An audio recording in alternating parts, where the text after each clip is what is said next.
Vamos virar a página aqui no Canelada, vamos falar do Flamengo. Flamengo campeão da Taça Guanabara. O Flamengo depois de 7 títulos, né, que acabou perdendo na última temporada. O Flamengo agora sim campeão com todos os méritos, um time sólido, consistente, que sofreu apenas um gol na competição inteira. E o Tite nem estava no comando quando o Flamengo levou esse gol, estava jogando lá com o Sub-20, com a base, enfim. Flamengo campeão da Taça Guanabara, venceu por 3-0 ontem, só golaço. Arrascaeta, Pedro, Léo Pereira também vivendo grande fase. Quem para esse Flamengo, hein, Bruno Prado? O Flamengo fez uma boa primeira fase aí de Campeonato Carioca, né? E foi o melhor time, levou a Taça Guanabara. E mostra evolução, independente da qualidade dos adversários do campeonato estadual. É um Flamengo que mostrou consistência, foi crescendo ao longo da competição. O Tite chega no finalzinho do ano passado e agora, esse ano, ele inicia a temporada e é um time que tem características do trabalho do Tite. Essa questão defensiva é sempre uma questão importante nos trabalhos dele. E o Flamengo no ano passado tomava muito gol de times fracos, inclusive. É por isso que, mesmo com adversários mais fracos no estadual, isso é uma evolução, claro. O Flamengo ano passado tomou gol do Maringá, tomou gol do Alcas, tomou gol do Nublense, tomou gol de um monte de time fraco. E no estadual não fez uma campanha tão tranquila assim. Ele ficou em terceiro lugar na primeira fase. Ele ficou atrás do Fluminense e do Vasco. Aí ganhou a semifinal do Vasco e perdeu a final do Fluminense. Então, é um Flamengo que tem qualidade no seu elenco, melhorou coletivamente, melhorou defensivamente e tem jogadores muito bons lá na frente para decidir jogos. Arrascaeta, Pedro, enfim, tem ainda no banco o Bruno Henrique, que ontem foi titular, tem um Gabigol no banco, que em algum momento pode ajudar o Flamengo. Enfim, é um time que tem tudo para ter um ano bem melhor do que 2023. Não tem como você garantir títulos, mas que esse time vai brigar em todas as competições, porque vai perder muito pouco, né? É um time que, como é costume também nos times do Tite, vai perder muito pouco. Então é um Flamengo que volta a ser muito forte e muito competitivo. Qualidade não falta. Agora é um jogo coletivo bem melhor, questão de relacionamento com o treinador também, que foi um problema ano passado, também não parece que terá nenhum problema com o Tite, que normalmente tem também essa boa gestão de elenco. Então é um Flamengo que, dentro do que é o normal nos últimos anos, é candidato em todos os campeonatos que vai disputar. Mauro César, a sua avaliação desse título do Flamengo, a vitória por 3-0 contra o Madureira no Maracanã. E dá para medir a força desse Flamengo pela Taça Guanabara, Mauro? Assim, a Taça Guanabara, né, até eu noto que sempre gera muita discussão toda vez que tem a Taça Guanabara, né? A Taça Guanabara, é preciso as pessoas entenderem um pouco a história. A Taça Guanabara foi criada em 65. Poucos anos antes, o Rio de Janeiro deixou de ser capital federal, quando Brasília surgiu. E naquela época não tinha Campeonato Brasileiro, não tinha a Copa do Brasil, não tinha Supercopa, não tinha Recopa, não tinha... A Libertadores só tinha um representante, que era o campeão do país, lá, o time que ganhasse, no caso, a Taça Brasil, né? Ou depois o Robertão, enfim. Eram outros tempos, né? Os times jogavam dentro dos estados. O campeonato estadual durava até mais da metade do ano, ficavam jogando. O Carioca tinha 3 turnos, até 3 turnos e um quadrangular final, então o negócio interminável, era muito diferente. Esse brasileiro de 38 rodadas, nada disso existia. Então era um outro momento. Aí foi criada a Taça Guanabara. Na verdade, a cidade do Rio de Janeiro virou estado da Guanabara quando Brasília passou a ser a capital federal, capital do país. Isso muda em 74, quando aí o estado do Rio de Janeiro incorpora o estado da Guanabara como sua capital. Aí passa a ser a cidade do Rio de Janeiro, capital do estado do Rio de Janeiro, como aqui em São Paulo, a cidade de São Paulo é a capital do estado de São Paulo. E a Taça Guanabara já existia desde 65. Aí, em 72... ela foi incorporada pelo Campeonato Estadual, passou a ser o primeiro turno, ou seja, como tinha 2, 3 turnos, o primeiro turno dava ao campeão a vaga na final e automaticamente ele levantava esse troféu. O troféu já tinha uma história, já tinha sido criado há 9 anos, e era desejado, tudo mais. Repito, numa época em que você disputava torneios regionais, né? É só lembrar que em 77 o Corinthians foi campeão paulista e é um dos maiores títulos da história do Corinthians, porque não ganhava 23 anos. Se chegar qualquer corintiano e perguntar o que é mais importante. Para os corintianos foi mais importante do que, por exemplo, o brasileiro de 99, que foi um bicampeonato. Foi muito mais festejado. Mas muito mais festejado. Os mais velhos, 77 é mais importante que o Mundial. Exato. E é uma virada do clube aquele 77. Sim, porque foi assim, em 77 tem até Tem alguns requintes de crueldade, né? Em 76 chega na final do Brasileiro, perde para o Internacional. E depois daquela história da invasão corintiana com o Fluminense, mas perde a final. Em 74 tem a final com o Palmeiras, 1-0 gol do Ronaldo. O estádio com muito mais corintianos no Morumbi do que palmeirenses. E o primo do Tostão, né, o Ronaldo, faz o gol único do jogo. O Corinthians perde o título para o Palmeiras na final. O Palmeiras já tinha sido campeão brasileiro, 72, 73, bicampeão e tudo mais. Então, foi um período difícil. Aquele título foi super importante. Então, a Taça Guanabara ela foi criada numa outra época e ele foi mantida. Vão acabar com a Taça Guanabara? Deixa lá agora. Ela não tem relevância praticamente nenhuma hoje, óbvio. Acho até que o Flamengo tratou como deve ser tratado. Levantaram o troféu, comemoraram, tá, ganharam as medalhinhas, tudo, muito obrigado e tchau. Mas você não viu o jogador chorando, ganhei a Taça Guanabara, que emoção, não teve nada disso. Foi uma postura que eu considero assim, sóbria, sem desprezar o prêmio, que seria também uma coisa pedante, você ganha um troféu, isso aqui não vale nada, joga no lixo. Não. Trataram ali com o devido respeito, mais ou menos como alguns times europeus tratam o Mundial de Clubes. Diga-se de passagem, é mais ou menos assim, sem exagero, né? Eu já contei aquela história de 2019, lá no Catar, ninguém me contou, eu vi, os jogadores do Flamengo passavam na zona mista, conversavam com jornalistas, a gente entrevistava os caras, os do Liverpool estavam no campo ainda, porque tinham sido campeões, ficaram mais tempo no campo. De repente o Henderson, que foi jogar depois na Arábia Saudita, que era o capitão do passa com o troféu de campeão do mundo na mão. Eu sempre comparo aquele cara que vai no supermercado, faz uma compra, né? E sai com uma sacolinha carregando. Ele estava carregando um troféu que nem... Se fosse o Flamengo que vencesse, os caras iam passar beijando o troféu, se abraçando, mostrando para os câmeras ali, para os fotógrafos que estavam na zona mista. Porque para eles aquilo não tinha a mesma importância. Assim, cumprimos uma obrigação, não perdemos para o time sul-americano, que seria para a gente uma vergonha. Ganhamos aqui e tal, vamos jogar a Premier League, que é o que interessa, né? Champions League de novo e tal, tentar ganhar, isso que é isso. A Taça Guanabara, ela tem um peso pequeno. Então, acho que o time tratou da maneira correta e tudo, com respeito ao troféu, mas sem exageros, né? A própria torcida, né? É campeão, mas um gritinho bem tímido ali, porque não é para mais do que isso também, não. Até porque esses caras têm uma dívida enorme com torcedores, que ano passado eles protagonizaram uma temporada ridícula, né? E no ano passado o Fluminense ganhou a Taça Guanabara, até foi mais festejado. Até se discutia o primeiro título do Diniz, né? Vale ou não vale? É um troféu, ele ganhou um troféu. Depois ele ganharia mais 3. Ganhou depois o Carioca, a Libertadores e agora a Recopa Sul-Americana na semana passada. Então... Foi um gol do Pirani contra o Flamengo. Isso, um chute até meio enviesado ali, meio torto, a bola entrou no contrapé do Matheus Cunha, que era o goleiro. Foi uma virada do Fluminense, 2-1 no Flamengo. Então foi um Fla-Flu. Então foi até mais comemorado. O Fluminense está há muito tempo sem ganhar nada, ficou aí uma década sem ganhar um título relevante, voltou a ser campeão justamente no ano passado. Então, a Taça Guanabara, ela tem ali a sua história, valeu, uma taça a mais, você coloca lá na sala de troféus e acabou. Agora, o time evoluiu, né? E aí eu gosto de usar os clássicos como referência. Se você pegar Flamengo e Vasco, o Flamengo correu riscos, Léo Pereira salvou 2 bolas que iam entrando. Foi um jogo difícil para o Flamengo, o Vasco teve chance, o Flamengo teve chance também. Contra o Botafogo, um jogo horroroso, os dois jogaram muito mal, o Flamengo vence com o gol do Léo Pereira de cabeça no final, mas não fez uma boa partida, foi uma partida muito ruim, e o Botafogo teve chance também. Mas nos últimos jogos, inclusive no clássico com o Fluminense, que em tese é o adversário mais difícil, né?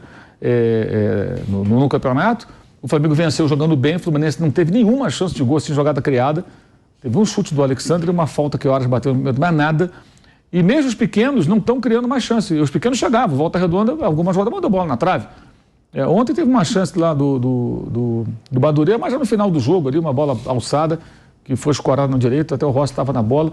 Então o time está cedendo muito pouca oportunidade aos adversários, está criando, o De La Cruz está muito mais à vontade, o Arrascaeta está mais inteiro, consegue jogar as partidas inteiras. Ontem ele saiu durante, mas você vê que ele não sai extenuado, ele sai porque aí o técnico faz uma gestão ali de minutagem, aquela coisa toda, e fica rodando o elenco, mas ele está aguentando o jogo, e está jogando muito, muito melhor, muito bem. Mas é claro que tudo isso é uma pré-temporada, é um período de preparação.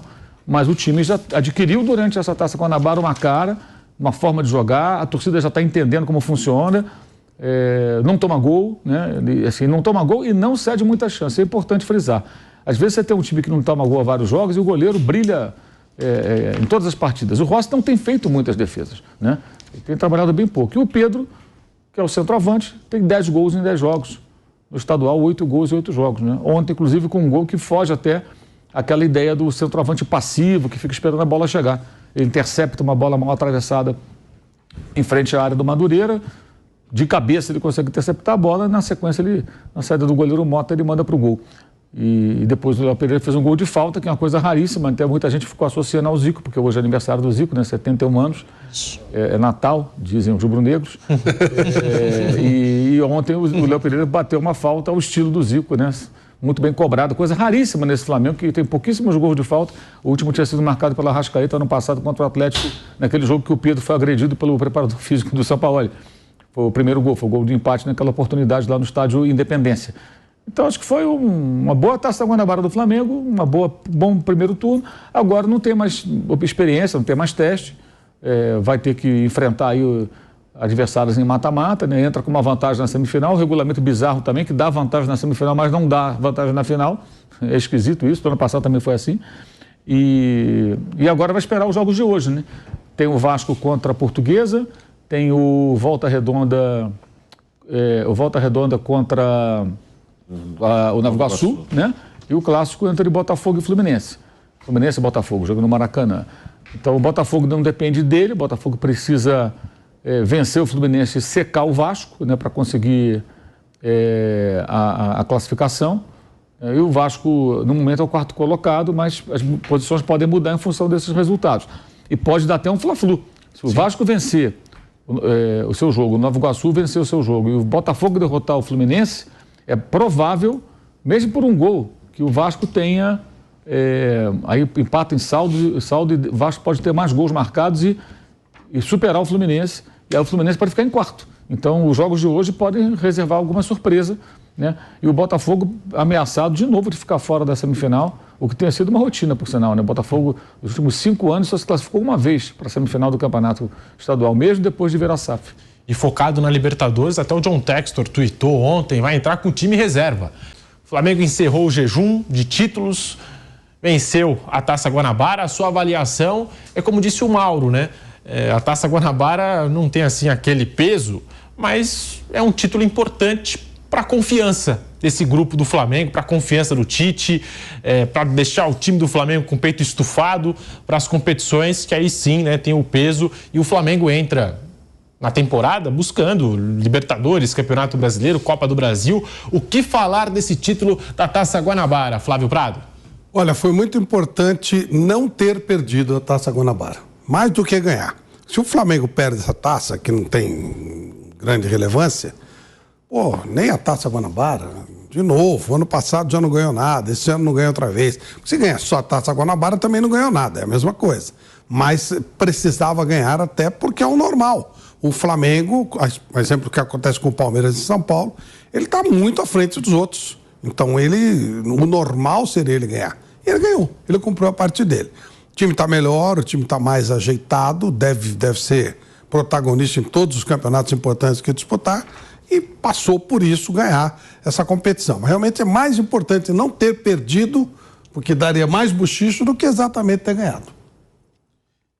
Nós estamos retornando à Rádio Jovem Pan em todas as plataformas, como gosta o nosso velho Vamp. Aí vou querer saber a opinião dos colegas sobre o sistema defensivo desse Flamengo, sendo muito elogiado nesse início de 2024. Nós temos alguns números aqui, as campanhas das equipes que vão disputar a Série A do Campeonato Brasileiro e o retrospecto defensivo dessas equipes em comparação a esse Flamengo do Tite. Agora sim, estamos de volta também pela Rádio Jovem Pan em todas as plataformas com Canelada deste domingo para você. Já pode colocar a arte na tela, você que nos acompanha com imagens pela TV Jovem Pan News, também no canal do YouTube Jovem Pan Esportes, porque nós temos aqui o aproveitamento das defesas dos 20 clubes que vão disputar a Série A em 2024. O Flamengo tem a melhor defesa, 1 gol sofrido em 11 jogos. Aí vem o Fluminense, tem 8 gols sofridos em 11 partidas, Fortaleza tem 9 gols sofridos em 9 jogos, Grêmio 12 gols sofridos, Internacional 7, Juventude 9, Palmeiras 8 gols sofridos em 11 jogos, São Paulo 9 gols sofridos também em 11 partidas, o Vasco 11 jogos, 11 gols sofridos, o Vitória 9 gols sofridos, Atlético Paranaense 6, Atlético Goianiense 8, Atlético Mineiro 6, Bahia 10 em 13 jogos, Botafogo 10 em 12 jogos, Bragantino 8, Corinthians 14, Criciúma 7, Cruzeiro 7, Cuiabá 9. Hoje, Mauro, é a melhor defesa do futebol brasileiro o Flamengo? depois de tudo que protagonizou na última temporada, dá para falar que hoje é a melhor defesa do futebol brasileiro? É difícil falar isso porque enfrentam adversários diferentes, né? Então, a gente só vai ter essa resposta mais adiante, quando todo mundo jogar o Campeonato Brasileiro e começar aí a fase realmente mais pesada da temporada. O que pode dizer é que, com certeza, é um time hoje muito mais seguro e que poderá, acho que é um forte candidato a ser assim, a melhor defesa do campeonato. Acho que sim. Não só pelo momento no campeonato, mas pelo perfil da sua comissão técnica, né? Os times do Tite são assim. Mas ano passado ele pegou ali o bonde andando no final do campeonato e não conseguiu colocar em prática aquilo que ele gostaria. Mas agora ele está conseguindo, quer dizer, o time claramente se organizou melhor. Você vê até o crescimento de jogadores como o Varela, que a torcida queria ver de longe do Flamengo, queria um outro jogador. Até acho que não precisa buscar mais adiante um lateral direito mais qualificado, mas num sistema defensivo que funciona bem, o cara entra ali e não compromete. Ontem o Vinha jogou a primeira partida como titular, jogou bem. Parecia que estava um tempão no clube, porque o sistema já funciona. Os jogadores já sabem como as coisas devem acontecer, né? E ontem o Vinha fez cobertura até do lado direito, né? Foi cobrir o outro lado, tal, interceptação, desarmou. Então, acho que é provável que o Flamengo seja, de fato, se não a melhor, uma das melhores defesas do campeonato. Tem tudo para isso, mas muito em função desse começo de trabalho e do perfil do treinador. Você não esperaria nunca isso, por exemplo, com o Sampaoli. Porque o Sampaoli é um time que não tem tanta preocupação defensiva, é um time que joga de uma forma agressiva e que se expõe mais. Tanto que o Sampaoli tem no currículo e vira e mexe toma uma goleada. E no Flamengo não foi diferente, porque às vezes se expõem demasiadamente. Os times do Tite não, eles são mais protegidos, não que sejam times defensivos, que seja retranqueiro, acho que não é isso. É a palavra que ele usa muito, né? Equilíbrio, ele gosta de equilibrar. Não quero tomar muitos gols, mas não vou deixar de atacar. Mas não é um time também tão arrojado como o de outros treinadores, que são times que... Aliás, falando em time arrojado, o Osório foi demitido do Atlético Paranaense. Isso. Né? Eu estava lendo aqui, os colegas da imprensa paranaense, né? A Monique Vilela, que cobre o clube, está escrevendo lá que, na conta dela, que o pessoal não gostou muito do estilo, que ele muda muito o time, ele muda o jogador de posição. Não sabia, não? Não sabia? Sabe, você fala assim, olha, o cara não se adaptou, os jogadores não gostavam dele, né? Entenderia, mas ela afirma na sua postagem que não, que era ótimo ambiente, mas que não gostaram muito. Pô, peraí, é como se amanhã, sei lá, o Botafogo, especula-se o São Paulo no Botafogo, não sei se isso vai acontecer. Se contratar o São Paulo, você sabe como é que é. Ele não vai falar muito com o Tiquinho Soares, não vai trocar ideia com o Eduardo, não vai conversar com... Não conversa, pô. Acabou de sair do Flamengo, a gente viu como é que é. E era no Santos, no Atlético Mineiro, enfim. Os caras contratam o técnico e depois se surpreendem com o perfil de um técnico que trabalhou aqui no Brasil, né? E que todo mundo conhece, sabe qual é o estilo do... O Santos, ele dava mais moral para os garotos da árvore, lembra dessa história? Do que propriamente para os jogadores ou para os ídolos do Santos, né? Tinha o Serginho Chulapa que ia acompanhar o treino, né? Ele dava mais moral para aquela galera, né? Para os torcedores mirins do Santos que tentavam de alguma forma acompanhar o treino do que para os jogadores, para as pessoas do dia a dia, né? O Sampaoli quando estava no comando do Peixe. E o Botafogo sem nenhuma pressa para definir o técnico também.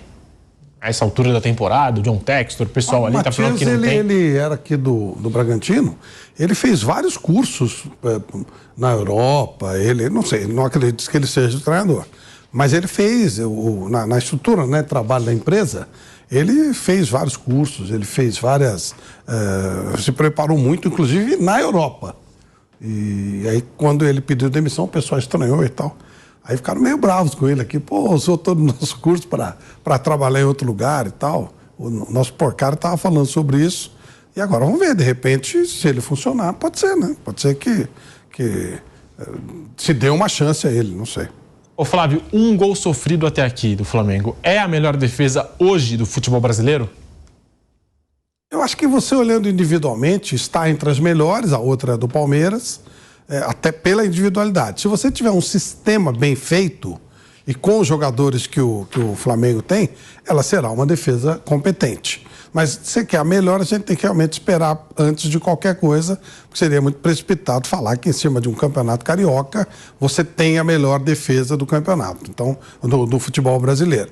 Mas realmente é um time mais consistente do que era e vai tomar poucos gols. Sem dúvida nenhuma vai tomar poucos gols. Ô Bruno, e os uruguaios encaixaram bem nesse time do Flamengo, né? De La Cruz, o Matias Vinha, até o Varela, como destacou o Mauro, antes cornetado aí pelo torcedor, também parece que vem ganhando ali o seu espaço. O Arrascaeta nem precisa falar. Os uruguaios encaixaram bem nesse time do Tite. E você concorda que o Tite muitas vezes tem uma preocupação mais defensiva do que ofensiva, Bruno Prado?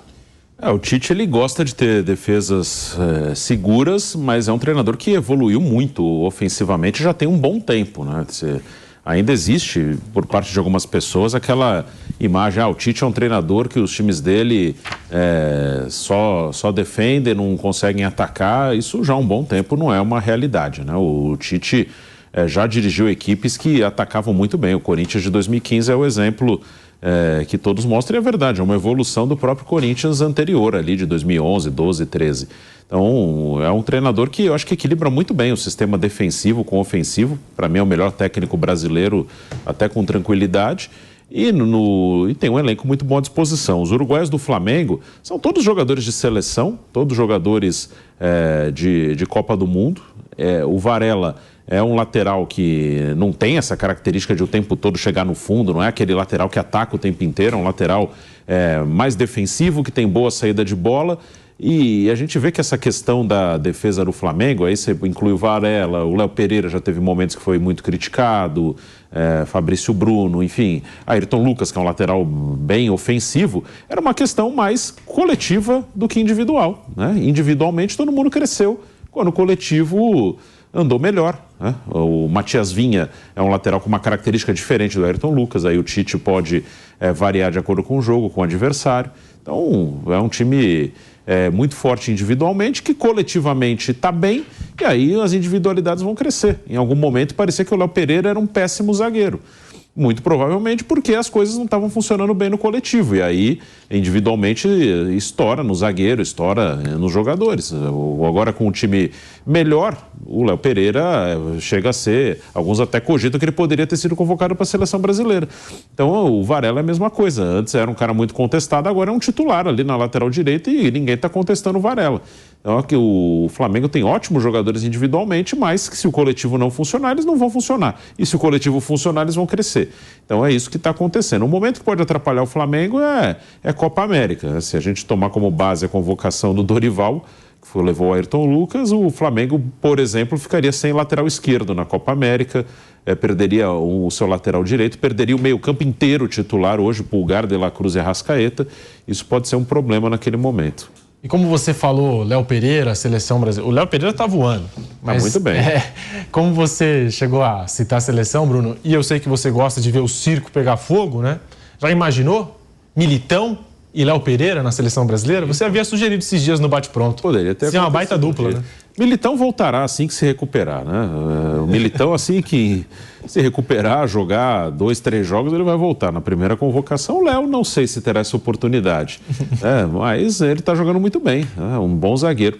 Aliás, zagueiro canhoto tem bastante, né? Até alguns falaram, o Murilo do Nottingham Forest poderia estar na lista, não entrou, que é um zagueiro canhoto. Talvez não tenha entrado porque o Dorival levou outros 2 canhotos, né? E o Beraldo e o Gabriel Magalhães. E o Léo Pereira também é um zagueiro canhoto. Tem bastante, tem pelo menos 4 aí muito bons. Agora é 4 individual, né? Normalmente eu acho que é. Imagina os 2 no mesmo quarto. Qual seria o diálogo? Vamos conversar sobre o quê? Ô Mauro, é um começo de trabalho do Tite ainda, apesar da conquista e apesar do que a gente tem visto aí do Flamengo em campo, mas dá para apontar o Tite, dá para destacar esse trabalho do Tite? Você acha que está cedo ainda para elogiar o trabalho do Tite? Porque até aqui o Flamengo vem com uma base muito sólida, muito consistente, defensivamente falando, ofensivamente também, criando muitas chances e não cedendo chances aos seus adversários. A sua avaliação do trabalho do Tite, Mauro? Eu acho que é um trabalho até aqui elogiável, né? É um começo de trabalho, evidentemente, né? Mas até aqui ele vai bem, ele conseguiu já... Como eu falei, durante o campeonato, até agora, você pegando os primeiros jogos e o final, tanto em comparação jogos contra pequenos como nos clássicos, você percebe uma evolução. A evolução é bem evidente. Muita gente acha que a saída do Gerson, que está com problema nos rins, né? Até fazer a cirurgia, ficar fora durante mais um bom tempo, aí, ao todo deve ser 2 meses de período de afastamento, que foi uma solução. Na realidade, a saída do Gerson fez com que o De La Cruz ocupasse um espaço um pouco mais livre, né? Mais centralizado, não tão preso ao lado direito. E eu acho que quando o Gerson voltar, a tendência é que ele vai disputar espaço ali, na ponta direita ali, como um meia pela direita, onde joga o Luiz Araújo. Imagino que o De La Cruz vai se firmar jogando nessa função. O Gerson estava jogando mais centralizado, vindo buscar a bola no meio dos zagueiros, fazendo a saída de bola, e acho que isso deve mudar. Imagino que o Tite, depois de encontrar essa formação que cresceu ao longo dessa Taça Guanabara, imagino que ele vai usar o Gerson de outra maneira. Agora, eventualmente também, ele não vai ter o De La Cruz, não vai ter o Arrascaeta, não vai ter o Gerson, porque os jogadores se machucam, tem suspensão, tem muitos jogos, então ele vai ter opções.